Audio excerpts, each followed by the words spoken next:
दोस्तों नमस्कार। बिहिनिया संजय से मैं कौशल तिवारी।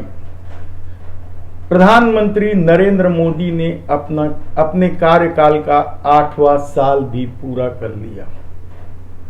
आप जानते हैं इस 8 सालों में प्रधानमंत्री नरेंद्र मोदी की सबसे बड़ी उपलब्धि क्या है, आप सोच में पड़ जाएंगे।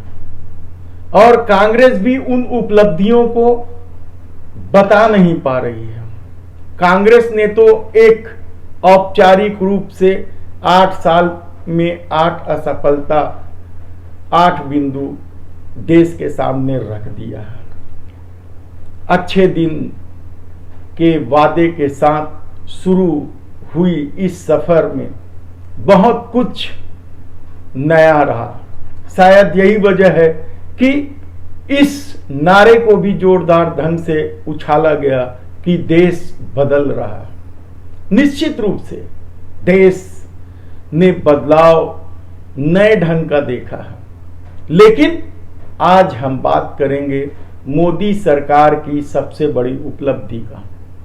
आप भूल जाइए अच्छे दिन के वादे को, आप भूल जाइए विदेशों से काले धन को लाने के वादे को, जिसमें हर खाते में यूं ही 15-15 लाख रुपए आ जाते हैं। आप भूल जाइए भ्रष्टाचार की उस परसेप्शन को जो इन दिनों गढ़ा गया और सेलेक्टिव कार्रवाई की गई। संवैधानिक संस्थाओं को अपने कब्जे में रखने के दम को भी आपको भूल जाना होगा, क्योंकि सत्ता किसी की भी रही वह इस तरह का खेल खेलती है। आप महंगाई, भ्रष्टाचार, बेरोजगारी, टॉलरेंस, सब चीज आपको किनारे करके सिर्फ ये देखना है कि मोदी सरकार की सबसे बड़ी उपलब्धि क्या है। आप यकीन नहीं करेंगे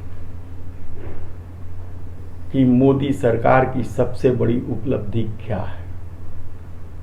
मोदी सरकार की सबसे बड़ी उपलब्धि है उनके कार्यकाल में भाजपा दुनिया की सबसे बड़ी पार्टी बन गई। उनके कार्यकाल में भाजपा के पास अकुत संपत्ति आ गई और वह सबसे रईस दल बन गया।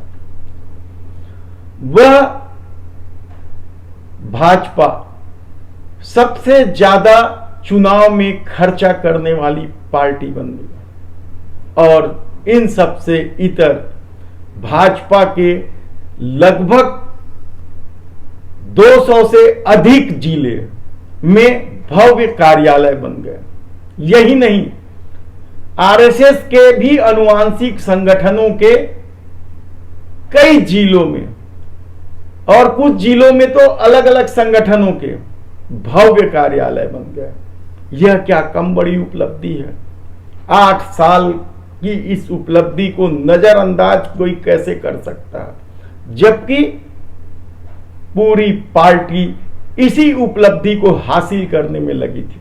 सत्ता तो आते जाते रहेगी, सत्ता चली गई तो फिर मिल जाएगी, लेकिन पार्टी के कार्यालयों का भव्य होना, आरएसएस के आनुवांशिक संगठनों के कार्यालयों का इस दौरान कायाकल्प हो जाना, सबसे रईस पार्टी बन जाना को यदि आप उपलब्धि नहीं मान रहे हैं तो आप इस देश को समझने में भूल कर रहे हैं, क्योंकि यह देश अब दूसरी दिशा में जा रहा है। हम शीघ्र ही वह सूची भी आपके सामने रखेंगे। अभी तो आप ज्ञान व्यापी, मथुरा, मैंगलोर, भोजशाला, अजमेर दरगाह, अभी कुछ बानगी देख रहे हैं। यह सूची बहुत लंबी है। 1564 मंदिरों को या 1564 जगह में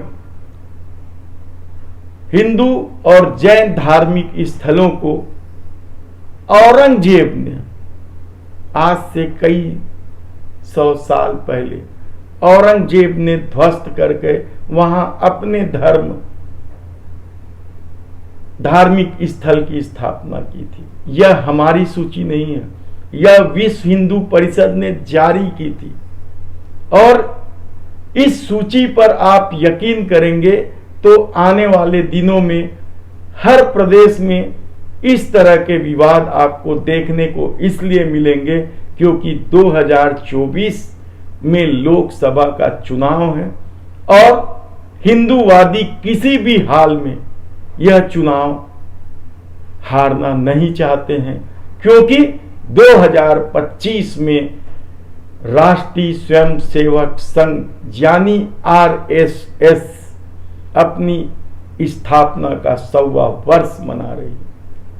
और इस 100वें वर्ष में यदि कोई ये कहे कि नोटबंदी से क्या हुआ, GST की विसंगतियों से व्यापारी परेशान है, महंगाई से आम आदमी परेशान है, बेरोजगारी से युवाओं को नौकरी नहीं मिल रही है और वे आत्महत्या की ओर प्रेरित हो रहे हैं, इन सब बातों का कहीं कोई इसलिए मतलब नहीं है क्योंकि आस्था में कोई तर्क काम नहीं करता। और यदि आस्था और भावना को भड़का दिया जाए तो फिर सारे मुद्दे गौण हो जाते हैं। आप कहते रहिए कि भूखे पेट ना हो भजन गोपाला, लेकिन इन सब बातों का क्या मतलब है? आप भूल जाइए उस लॉकडाउन को और सड़कों पे मरते लोगों को।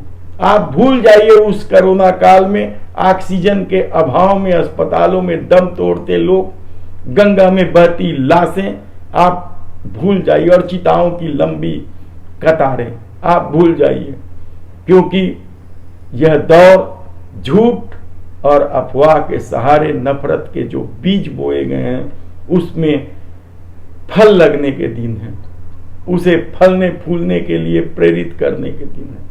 और कांग्रेस तो खुद स्वयं को नहीं संभाल पा रही है, उनके नेता एक एक करके उनसे दूर होते जा रहे हैं और बाकी विपक्ष में बिखराव इतना ज्यादा है कि 2024 का चुनाव मोदी सत्ता जीत जाए तो हैरानी की बात नहीं हो। अब छत्तीसगढ़ की कुछ बातें। छत्तीसगढ़ के मुख्यमंत्री भूपेश बघेल भेंट मुलाकात कार्यक्रम के तहत बस्तर प्रवास में हैं और वहां से बस्तरियों के विकास की, बस्तरियों की सफलता की नई नई कहानियां सामने आने लगी है। हजारों महिलाओं की तकदीर एक जिद ने बदल दी वनोपज से, इस तरह की खबरें हैं। लेकिन इन सब खबरों के बीच कल भीषण बारिश में, शानदार बारिश हुई। हम भीषण इसलिए कह रहे हैं कि अचानक हुई, अब बारिश से सब तरफ लबालब की स्थिति हो गई थी। और उस बारिश में मनरेगा कर्मचारी आंदोलनरत रहे, उनका जोश कम नहीं हुआ, वे अपना वादा पूरा होते तक मैदान में रहने का दावा कर रहे हैं। महासमुंद में तो महिला किसान आंदोलनरत है ही। स्कूली शिक्षा, स्कूली सफाई कर्मचारियों का आंदोलन भी अनवरत जारी है, वे भी बारिश में डटे रहे। उनका आंदोलन तो और भी लंबे समय से चल रहा है। बीच में वो वहीं खाना बना रहे थे, वहीं खा रहे थे, लेकिन प्रशासन ने इन सब की शायद अनुमति नहीं दी, इसलिए वहां खाना वाना नहीं बन रहा है। लेकिन वे आंदोलन में बैठे हैं और जबरदस्त ढंग से नारेबाजी करके अपना ध्यान आकृष्ट कर रहे हैं। इधर बढ़ती महंगाई की वजह से जो सरकारी काम का ठेका लेते हैं निर्माण का, वे ठेकेदार भी पिछले 14 दिन से आंदोलनरत है, जिसकी वजह से छत्तीसगढ़ में निर्माण का कार्य पूरी तरीके से ठप है तो ये नहीं कह सकते, लेकिन बुरी तरीके से प्रभावित हुआ है।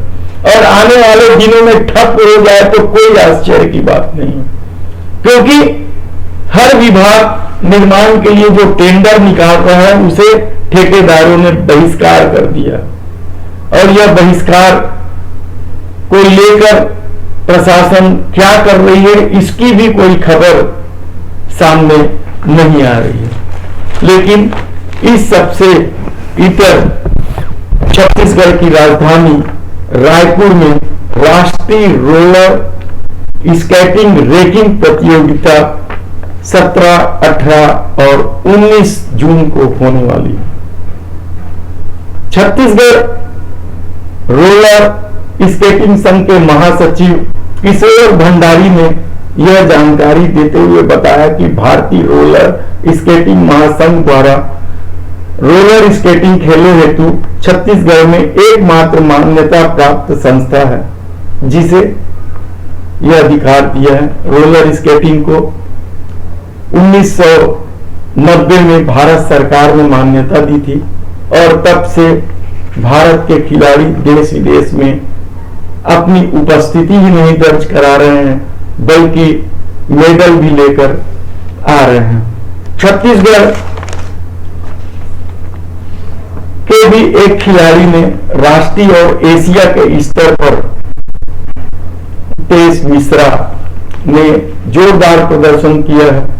रैगिंग प्रतियोगिता में 3 ग्रुप बनाए गए हैं, क्वाड, इनलाइन, इस तरह के यहाँ प्रतियोगिता होती है और इस प्रतियोगिता में लगभग 4,000 से अधिक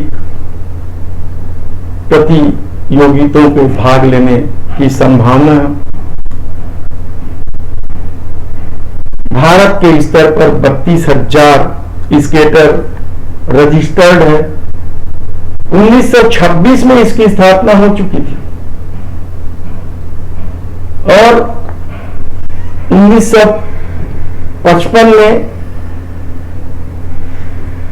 यह काम करना भी बड़े ढंग से शुरू कर दिया था। आने वाले दिनों में